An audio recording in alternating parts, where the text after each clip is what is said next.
Hello and welcome. Thank you for listening.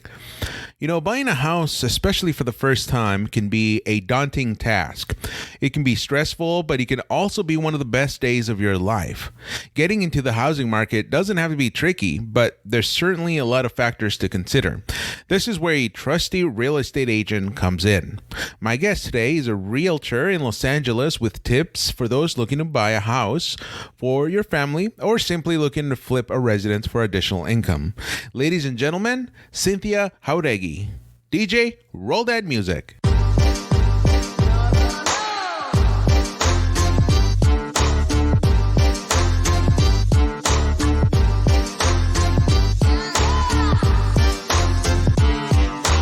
Yeah, no, but thanks for being here. Yay, I'm so excited. Yeah. Well, I'm excited too because your profession, you're a realtor. That's your career, right? Yes, that is my career at the moment. Yes. All right. Well, I want to start out by saying, well, first of all, I've always felt like I've been fascinated by the way realtors work, but I'm sure along the conversation we'll discuss a little bit about the fact versus fiction about the world of being a realtor. But I just want to get a feeling of you and your motivation behind getting into this particular field. So can you explain to me just what about realty or realting attracted you to it? Yes, Oscar, I definitely will do that. First of all, thank you for having me here on your podcast. It's an honor. And a little bit about me, how I got into real estate. Former to being a realtor, I actually was an educator, a special education teacher for 11 years. I do have my bachelor's and my master's recently from Cal State LA.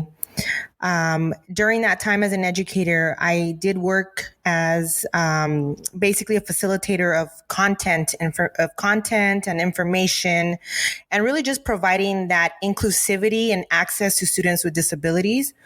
Also training teachers on how to best deliver content based on different learning styles. So, given that I did do that for 11 years, I've always felt that I did enjoy that very much, actually. And however, I've always felt that I was meant to impact more lives by sharing the information that I have learned through my many years of life experiences and personal experiences. Just a little recap, basically first generation immigrant parents, single mother. My mother did a lot of bad choices. And so drug addiction was one of them. We grew up poor. I remember being made fun of wearing the same shoes for 2 years. So a lot of those life experiences really just shaped me and molded me to be more of a coach, more of a team player. And I've always felt that whatever it is that I was going to do, it was bringing that educator perspective of always teaching and in making everyone have access to whatever it is that they want to do. In this case, real estate. And we know real estate, is the single most greatest vehicle to wealth building. And through my education, also I minored in sociology, so it all had an impact on my view of, I think, just like on a psychological individual level, and also on a sociological level, just the social justice approach to how important real estate is to basic building of communities and just life success, just life happiness, just overall well-being of individuals and communities. So I know it was a long answer, but that's my motivating. Mm-hmm. Yeah, no, that's impressive, and then that's beautiful.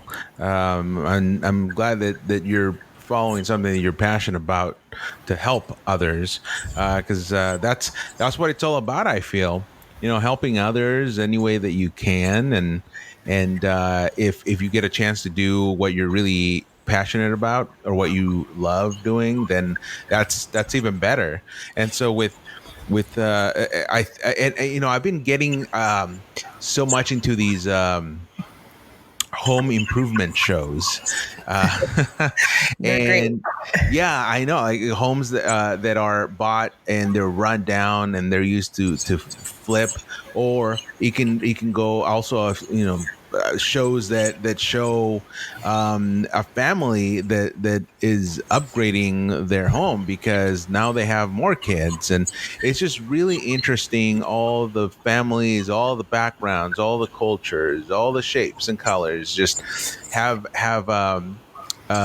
this connecting glue that basically is owning a home and upgrading it as well. And so, through your experience being a realtor, what has, in your experience, given you, something to smile about the next day? Do you have an experience that you went through while you were either showing somebody a home or you finished closing a deal? What was there was there a particular experience that was such a positive impact on you? Yes, I've had a few. One of them was helping a home buyer who basically had worked with previous realtors, had been rejected so many times by lenders because she did not have basically a social security number. And she had an ITIN, individual taxpayer identification number, but basically nobody, according to her, wanted to take her on or work with her. And I was like, I wonder why. Like, they just have different requirements, right? And so I connected her with one of my brokers, and it was a learning process for both of us. And we ended up closing on her house. She was renting for years, and she's always just wanted a house for her and her family. She has 3 children, and it was a very gratifying feeling to know that she got a home that was not only just beautiful, but because it's a seller's market and homes have just been appreciating in general, like, she's basically laying the foundation down for the wealth building of her generation. And she was told she couldn't. And she persisted, and she put an action and plan with, as teamwork. We did that. But it was mostly on her because I could have done all the negotiating and all the paperwork, but she had the desire to change that. And through her actions of getting her paperwork and financials in place, she was able to establish that foundation for, generations to come. Wow, that's incredible. Totally. Yes. Yeah, I I'm think very proud of her. yeah. Well, yeah, and stories like that, I think, give hope to those first time home buyers out there that think that because the housing is the way it is, especially here in California, that they might not be able to even afford a house. So what do you tell those people that think that way? I say, you don't know what you don't know. First of all, get a plan in place. You really have to talk to a lender. You can do some minor estimations on your own, but lenders come in all sorts of shapes, sizes, and so forth. So it's really just getting informed. I know a lot of the times, a lot of people, they contact me. I would say, like, out of 8 out of 10 buyers who contact me who want to set up, maybe only 2 will actually put in the work to follow through on the plan. And ultimately, yes, LA is expensive. Yes, LA, might be a little bit tougher market to get into. However, there are many options. The thing is, once you decide, you have to have that initial desire to drive that action and follow through. And that's something that I can't do. So it's not on my timing. It's when you're ready and your financials are ready and you have that desire to start getting on that vehicle, then nothing will stop you. And I'm just there to ride along with you. And I'll always be here as that coach, that educator, that motivator. It's all about your mindset. And I think that's the biggest obstacle, because once people get rejected or told by one person, that's usually where they stop. And that's their answer. And it's like, no, like where there's a will, there's a way. And you have to find different lenders. If one rejects you, keep going to the next one. Go to a credit union, go to a broker. There's so many different things that we don't know what we don't know. So it's connecting with those social networks, that those resources, those people that are within our reach that we can have access. And thanks to social media and YouTube, we have all the information at our fingertips. It's the desire that distinguishes how far we go and the action behind that. And in your experience, what would you say is the number one mistake that you see people that come to you to buy a house make? The single biggest mistake, I would say, well, there aren't really, I don't feel like there's any mistakes that people can make, but there's certain assumptions that people make. One of the things is they assume that because they have a certain amount down, or because they have heard somewhere online that a certain score or a certain, whatever the information is they hear online, that's like a hard rule. And it really is a case by case basis as to how much house you can afford. Because your credit score, your debt to income ratio, the money in the bank, how many years you've been employed. You have to have 2 years of employment in the same industry. You can have 6 different jobs, but as long as it's in the same industry, you're pretty consistent in the eyes of a lender or the underwriter. So it's really the access to the information, the accurate information, that I think can be a limiting belief for a lot of home buyers.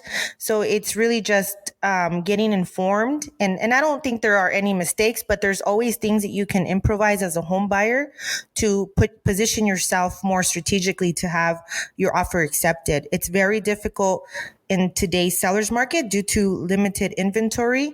However, there are tips and tricks that we can talk more on a one-on-one basis to try and improve your odds of getting your offer accepted. So let's talk a little bit about the home seller. In your experience, there's a lot of real estate agents out there, and I'm sure the home seller deals with multiple real estate agents at a time when selling a home. So what do you do to make yourself stand out from not just the other real estate agents, but also to serve as that advocate for the client that's looking to buy the home? How do you interact with the home seller? How do I position myself, if I'm understanding correctly? How do I position myself as well, the way that the conversations that I have with home sellers, they're very informal, but they're very data driven. I think that the home buying process is a very emotional one, and we have to consider the objective facts, even though ultimately it's going to be an emotional driver that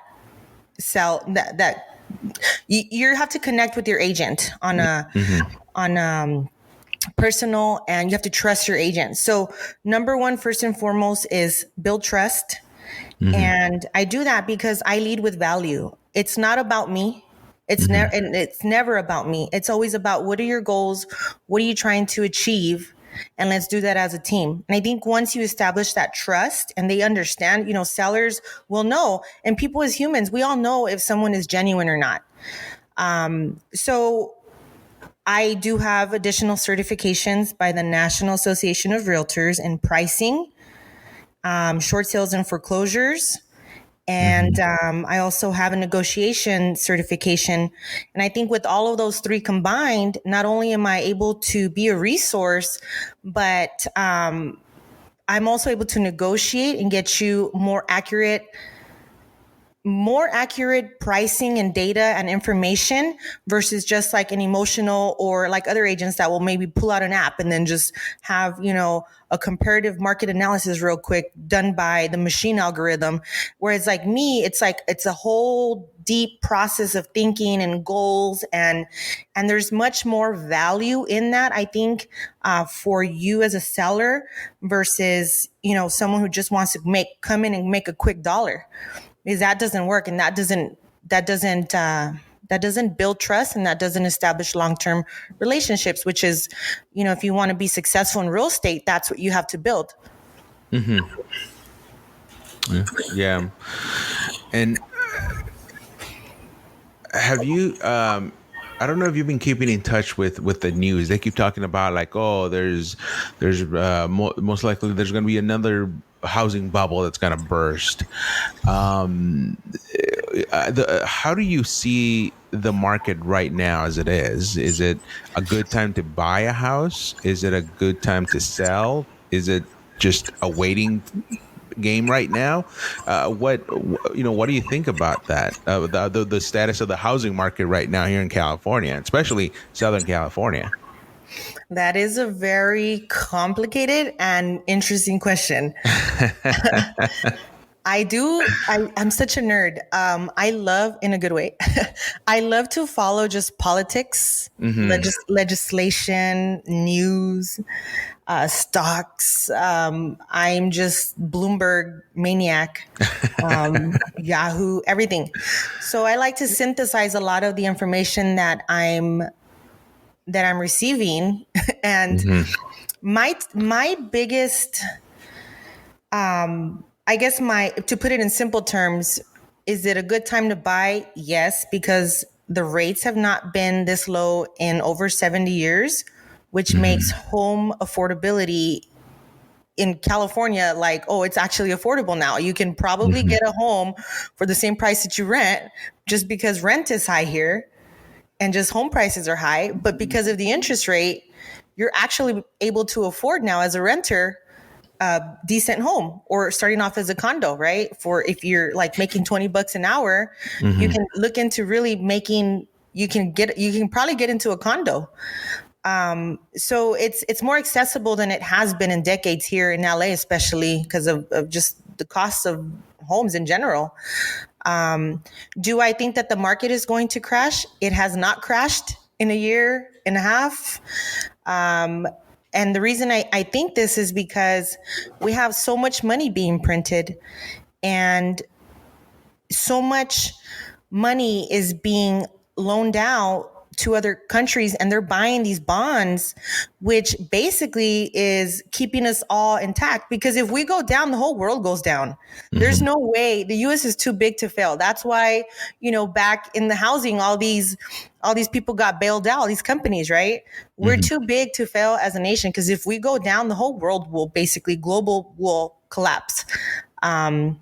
So that's why all this money, all this stimulus, it's just causing things to be more expensive. Inflation is going up, which might indicate rates start going up. It's like if nothing happened, right? You just went through COVID, which is a huge deal. But what makes this different is that the last crisis was a housing crisis. It was actually created by the lending industry. It was a housing issue. This time it's a pandemic. It's a medical thing, and home prices have been skyrocketing because of these low rates. So we have a lot of interesting things going on in this market, but I think honestly, we're just too big to fail. We'll just keep printing money. All this stimulus is holding people afloat. All these, renter moratoriums are assisting renters from not being evicted. I think they just overturned it. But as far as like foreclosures, they're allowing the forbearance. They're starting to expire. Some of them have expired, but a lot of people catching, a lot of breaks, and it's helping the economy stay afloat. I think we're just too big to fail. Oh, well, okay. Let's talk a little bit then about buying a house right now. So let's say somebody comes to you and says, hey, I would like to buy a home, not to live in it, but actually want to make money off it. I want to either rent it or just flip it. Um, uh, what home should I be looking for? One of the things that I liked about you that you did recently was on your Instagram account. It looked like you went looking for homes that could be bought or flipped, but that were of a certain price. And because there was this bidding war going on, oftentimes those homes went for a dilapidated home went for a larger amount than it really should. So, so Right. if somebody comes to you looking for a house to flip, what kind of homes would you recommend them look for? Well, I would say drive around the areas that you want to ideally invest in. Ideally, the biggest return on your investment would be areas that are appreciating higher than other neighborhoods. For example, like Highland Park has a lot of boom going on right now. We have a lot of little small communities. And we as realtors have to really be aware of these terms, but gentrification, that's causing home values to definitely increase. I would look at those areas of opportunity and then potentially try and invest in those areas if you're looking for like a quick financial gain, because if you get a house there, it's whatever you do to it, the values are just increasing, so it's going to be a bigger return on your investment. However, all of LA County is just great. California is just great for appreciation.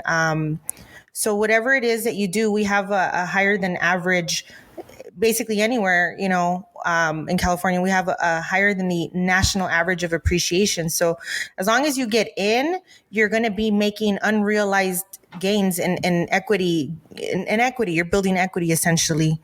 But I would say drive around because the inventory is very low. So let's say there was 10 houses on the market, 2 years ago.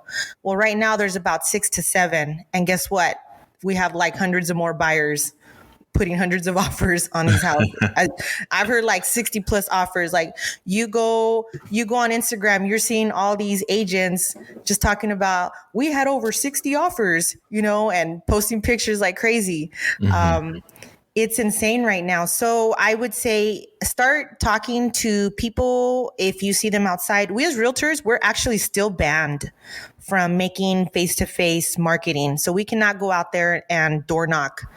We're still banned from that. So if you're an investor, if you're a regular home buyer, you want to get into your first home, I would say go to biggerpockets.com. You can get a lot of free resources there and learn house hacking. House hacking is basically like you get 1 to 4 units, you live in one, and the rents pay for all the other ones, right?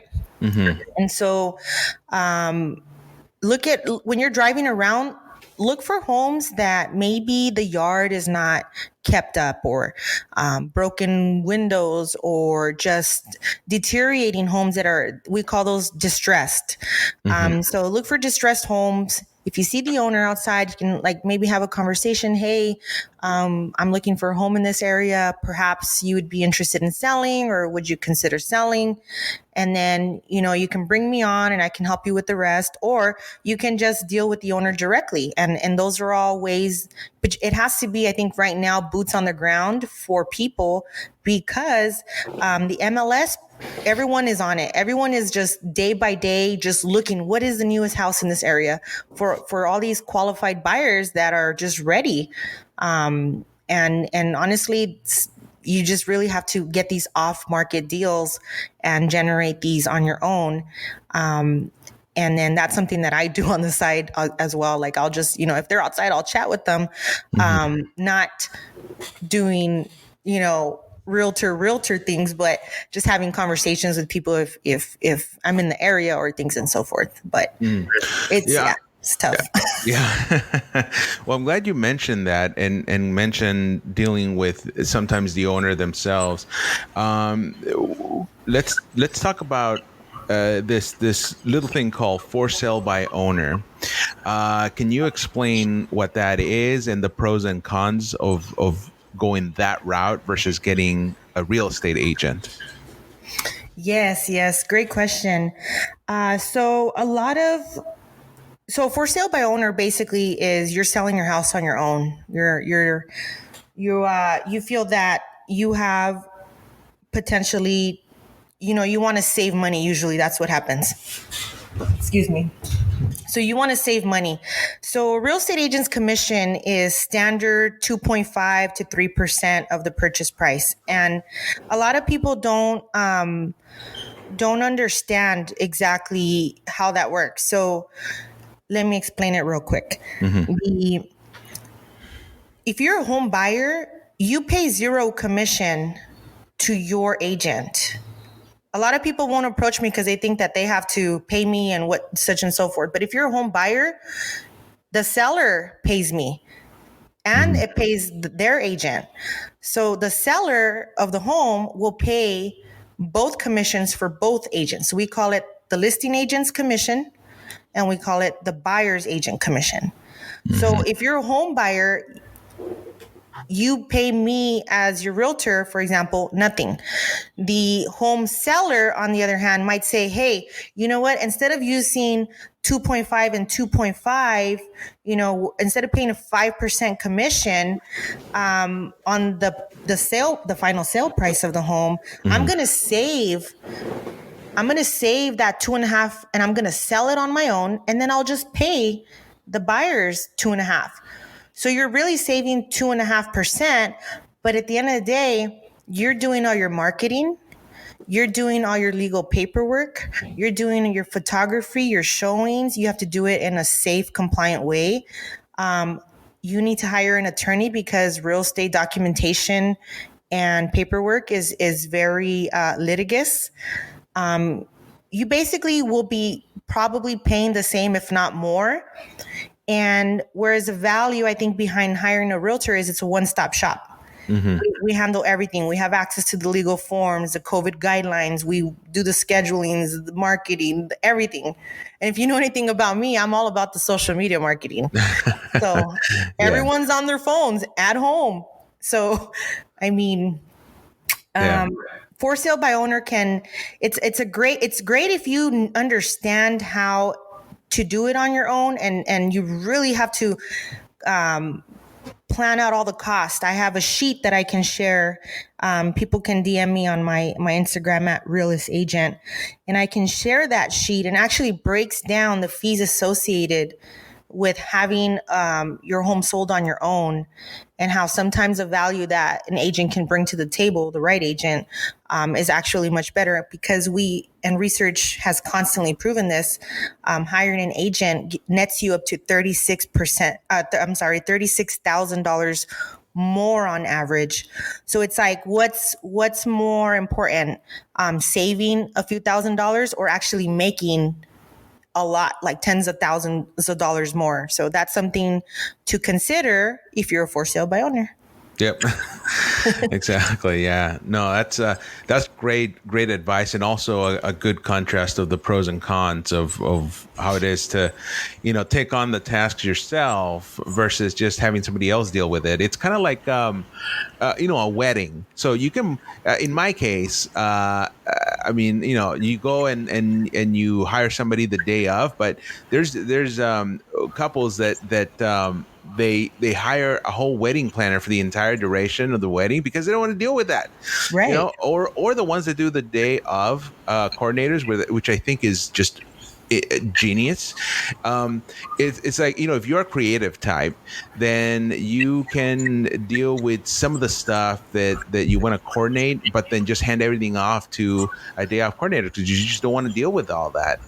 And so it kind of sounded like what you just described, where if you know what you're doing, it might work out for your benefit, but if you don't know what you're doing, you could get into a little bit of trouble or just fumble, and you need help.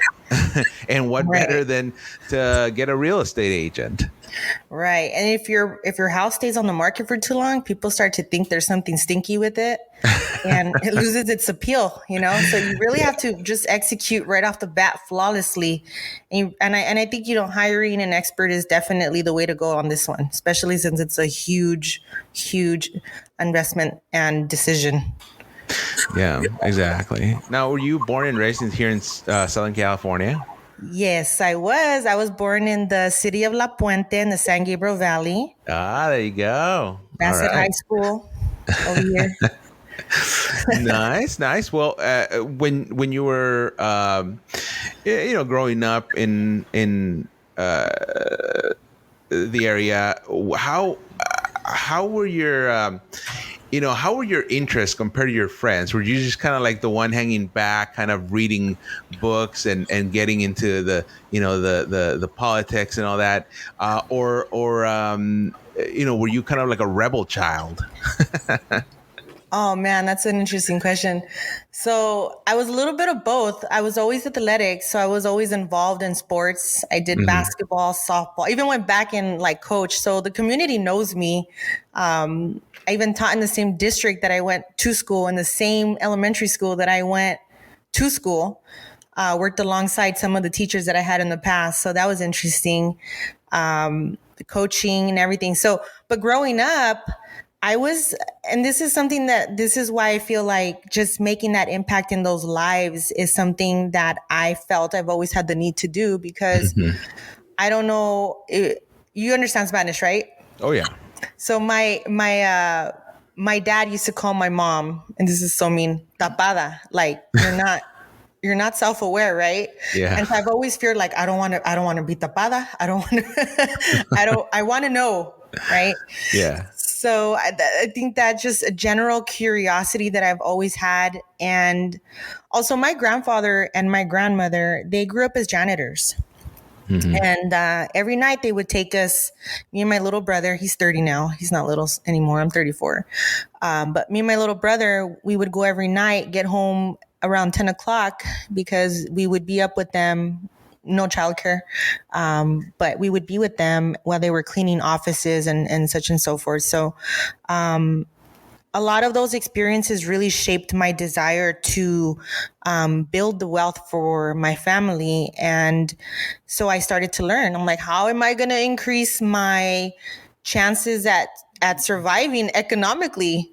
And it was through education, and that did improve my earnings. It improved my family's well-being. I was able to provide for my little sisters when my mother wasn't completely 100% available and around. And it really just opened up a lot of doors, being in college, being away, and being able to meet people who were like me, Cal Poly Pomona and Cal State LA, meeting young boys and girls that were Hispanic and just minorities, and just pushing through and learning not to be learning that, if you get rejected or you get to an obstacle, that you don't quit, that you find a way. And I've always been very prideful. So it's like, no, I'm going to get an A, like I'm going to get a B, or I'm going to get an A. And just proving to myself that I can make it. And I'm just as competent and capable as anyone else. And I'm not lower because I came from lower status or incapable of reaching anything that I want because of my upbringing or my obstacles, because we all come from different backgrounds, different social networks, different everything. And it's important that we don't become victims of our circumstances, and we don't allow our circumstances to define us, but that we create that story and that narrative of what we are to be. And have you experienced any either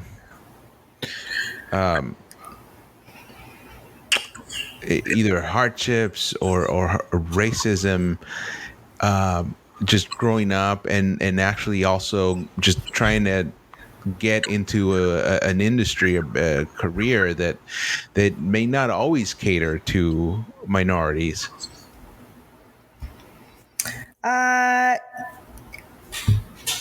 Yes, Mm-hmm. yeah, yes and no. I think being in California, in LA, Mm-hmm. we have more minorities here. Mm-hmm. So I think if I was somewhere else, I would see it more. Mm-hmm.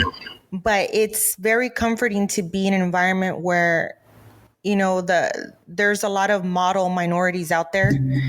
And, but as far as limiting beliefs, I think that I did at, I did at one point feel like I wasn't incompetent, but I think that all has to do with your self-esteem and your ability to perceive yourself and your self-awareness and your confidence. So we just Mm-hmm. got to build that, and then other than that, you're good. I'm Yeah. good right now.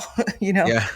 Yeah. You kind of just said something that I think it's hard for a lot of people, and that is building the confidence part. How did you build your confidence? Wow, that's a great question. So I think this has to go back to, again, my seeing my grandfather and my grandmother Mm-hmm. being looked down upon, the stares that they would get when they would bust out with the bucket, and the cleaning supplies, and the way that people would look down like they were lesser. I started to kind of see that, and I think that, that I told myself, I'm not going to allow anyone. I'm going to give them the world, because I don't want them to feel that anymore. Mm-hmm. And so I started to read a lot of self-improvement books. I started to go to counseling, because I had a lot of barriers, to my home environment. My mom was in and out of rehabs, very physically, verbally abusive. I Mm-hmm. didn't have a stable home growing up. And so I started to really say, am I going to be just like her? Or am I going to get myself the hell out of here? So Yeah. it became like a survival thing, in a sense, where I had to logically think to myself, what's going to put me in the best position to improve my life? And is that going to be a good choice, or is that going to be a bad choice? And I think just the the overall sum of all the good choices that I did, with whether it was going to therapy, going to read books about leadership, joining, being pushed into the spotlight, being comfortable with uncomfortable, being put in those positions of leadership, even though I would question my abilities. Really just putting myself out there and forcing myself to become a better person and involving myself in those networks really, really just had a great impact on the way that who I am now and the way that I carry myself. And I think that that's something that, as a coach, I did to my students, like they were my Mm-hmm. students. But even now, it's a theme that transcends through, whether it was in education, whether it was in coaching. I do it with my clients. Like I'm really close to my clients. Like they're like my friends. Mm-hmm. So it's something that everybody wins, and that's the way it is. Mm-hmm. Well, well said. And as we wrap this up, I kind of want to just give you the last word. But do you have anything that you'd like to say to anybody listening to this that might be either feeling like they want to get in the real estate business, or that are facing some struggles, that they might not feel like they can get out and like you be self-aware of life and how to make it better. Do you have any words for the folks that are feeling that way, kind of like you were growing up and trying to build that confidence? Yes. So I think if you have a true desire to change personally or just in general, and you have a true desire to do something, you will find a way to do it. And you will find a way to have actual action, like an action plan, and take meaningful steps towards that. Because some progress is better than no progress. But if you have an excuse, then that you got to change your mindset, because we know life is not fair. We weren't all given the same opportunities in life or environments and so forth. But once you decide that you will do something, no one can stop you. Yeah, that's basically, that's what it boils down to. I think that's life. Yeah, exactly. Wow. Well, Cynthia, thanks so much for just taking time to chat today. I always saw the real estate business as not just somebody buying a house, but like you said, and you just said it so perfectly earlier, where you said, it's about building wealth, about building a life.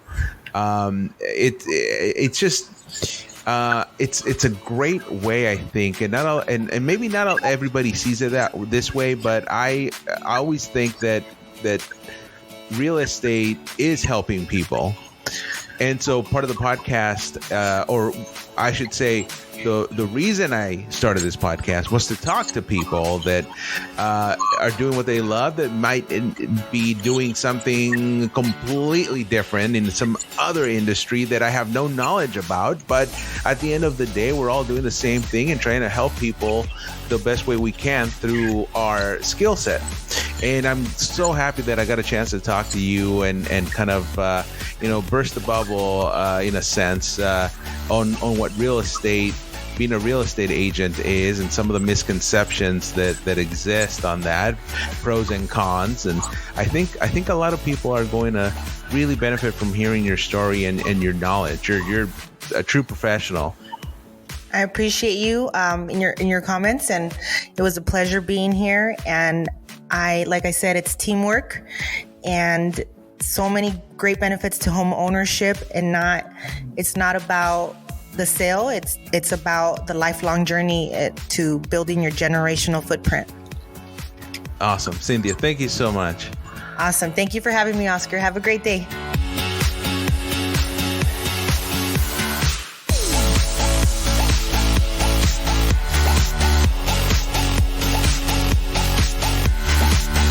I want to thank Cynthia again for taking time to talk to me with those invaluable tips.